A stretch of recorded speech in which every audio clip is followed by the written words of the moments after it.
అందరికీ నమస్కారం అండి. శైలజ వినిపించే కథల ఛానల్కు స్వాగతం. ఈరోజు మనం మాచిరాజు కామేశ్వరరావు గారు రచించిన దయ్యాల దాగుడు మూతలు అనే కథను విందాం.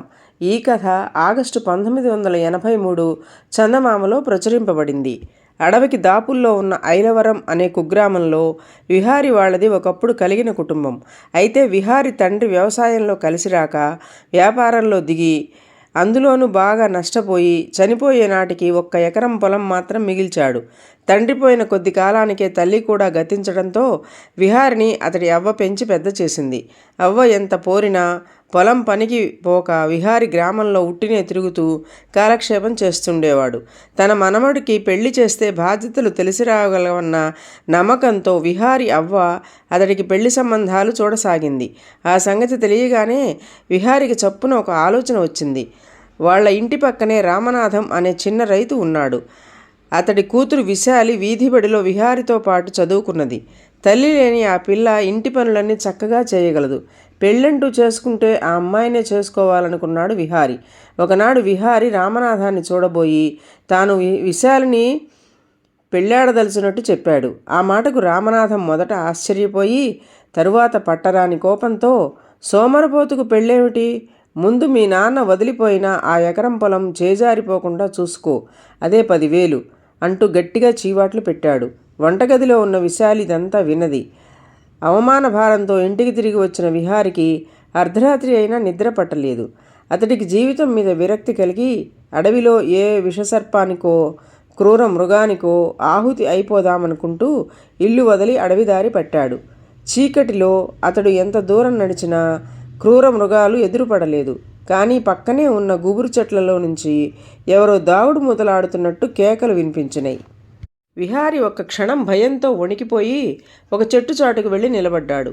భీకరంగా ఉన్న తల్లి దెయ్యం ఒకటి, ఒక పిల్ల దెయ్యం కళ్ళు మూసి దాగుడు మూత దండాకోర్ అంటూ అరిచింది. 3 పిల్ల దెయ్యాలు దాక్కోడానికి చెట్ల చాటుకు పరుగులు తీశాయి. తల్లి దెయ్యం మొహం మీద నుంచి చేతులు తీయగానే పిల్ల దెయ్యం పారిపోయి దాక్కున్న మిగతా పిల్ల దెయ్యాల కోసం బయలుదేరింది. అది చెట్ల చాటున నక్కుతూ కొంత దూరం వచ్చి విహారి కంటపడగానే అమ్మోయ్ మనిషి అంటూ కుప్పకూలిపోయింది. ఆ వెంటనే దెయ్యాలన్నీ పరుగు పరుగున వచ్చి విహారిని చుట్టుముట్టాయి.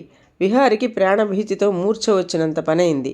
తల్లి దెయ్యం విహారికేసి ఆశ్చర్యంగా చూసి పిల్ల దెయ్యాలను దూరంగా పోయి ఆడుకోమని చెప్పి, పిశాచాలు తిరిగే వేళ అడవి మధ్యకు రావడానికి నీకెంత ధైర్యం?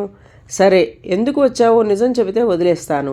అబద్ధాలు పలికావో నువ్వు పిల్లదయ్యాలను గాడిదలా మోస్తూ బతికున్నంత వరకు ఈ అడవిలోనే కాలం గడపవలసి వస్తుంది అన్నది.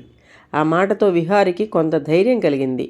అతడు తన పేదస్థితి గురించి దయ్యానికి ముందుగా చెప్పి తరువాత విశాలిని పెళ్ళాడతానంటే కాబోయే మామ రామనాథం చేసిన అవమానం వివరించి, నేనే ధనవంతుడై ఉంటే ఆ రామనాథం ఇలా మాట్లాడేవాడా? విశాలి నా భార్య కానప్పుడు నా బతికెందుకు? ప్రాణాల మీద ఆశ వదులుకునే ఈ అడవికి వచ్చాను అన్నాడు. దెయ్యం విహారికేసి కళ్ళు చికిలిస్తూ చూసి, ఓస్ ఇంతేనా?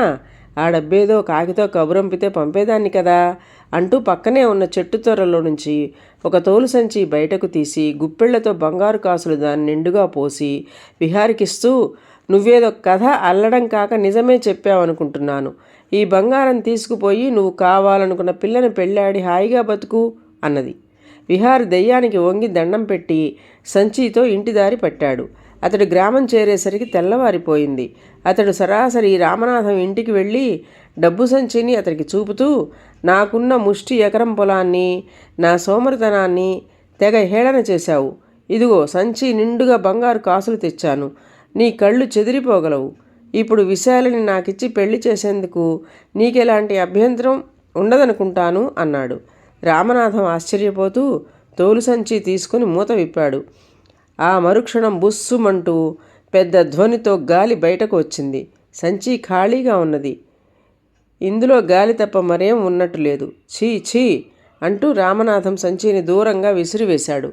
విహారి నిర్ఘాంతపోతూ సంచిని చేతికి తీసుకొని లోపలికి చూశాడు. అందులో బంగారు కాసులు లేవు.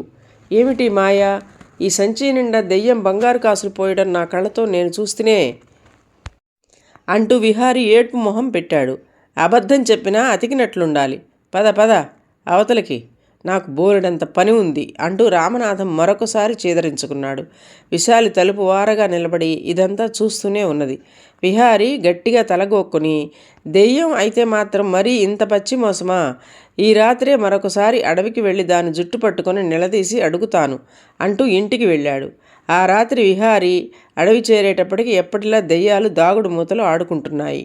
అతడు కోపంగా తల్లి దెయ్యం దగ్గరకు పోయి, నువ్వు పచ్చి మోసకారివి, బంగారం అని సంచిలో ఇంత గాలి ఊది ఇస్తావా అన్నాడు. ఆ దెయ్యం వచ్చే నవ్వు ఆపుకుంటూ, నీకు దాగుడు మూతల ఆట తెలుసు కదా, ఎదురుగా ఉన్నవాళ్ళు కళ్ళు మూసి తెరిచే లోపల మాయం అయిపోతారు.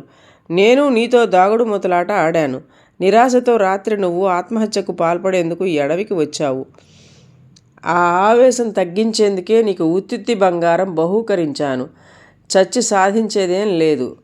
మాలా దెయ్యం బతుకు తప్ప. ఇప్పటికైనా ఉన్న ఎకరం పొలానికి తోడుగా మరికొంత పొలం కౌలుకు తీసుకొని వ్యవసాయం చేసుకుంటూ హాయిగా బ్రతుకు. భర్త ఏ సోమరిపోతో లేక దెయ్యాలు భూతాల నుంచి డబ్బు తెచ్చేవాడో కాక కష్టపడి సంపాదించేవాడంటే భార్య గౌరవంగా చూసుకుంటుంది అన్నది.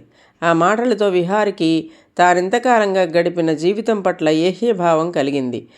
అతడు తన కళ్ళ తెరిపించిన దెయ్యానికి కృతజ్ఞతాభావంతో నమస్కరించేబోయే లోపలే అది కాస్త మాయమైపోయింది. విహారి వెంటనే అక్కడి నుంచి కదిలి ఇల్లు చేరేసరికి వాకిట్లో నిలబడి ఉన్న విశాలి, డబ్బు బిచ్చమడగడానికి ఇంత అర్ధరాత్రి దెయ్యాల దగ్గరకు వెళ్ళావన్నమాట అన్నది. విహారి ఉలిక్కిపడి, అదంతా గతం. ఈనాటి నుంచి ఒళ్ళొంచి వ్యవసాయ పనుల్లో దిగుతున్నాను అన్నాడు. విశాలి ఏదో అనేబోయేంతలో రామనాథం ఇంట్లో నుంచి బయటికి వస్తూ, ఈ మాత్రం బుద్ధి నీకు లోగడే ఉంటే నా కూతుర్ని నీ మనవడికి చేసుకోమని మీ అవ్వ దగ్గరకు ఏనాడో వచ్చి ఉండేవాణ్ణి అన్నాడు. ఆ మాటలతో విహారితో పాటు విశాలి కూడా పరమానందం చెందింది. ఈ కథ మీకు నచ్చినట్లయితే లైక్ చేయండి, షేర్ చేయండి, కామెంట్ చేయండి, సబ్స్క్రైబ్ చేసుకొని నన్ను ఎంకరేజ్ చేయండి. నమస్కారం అండి.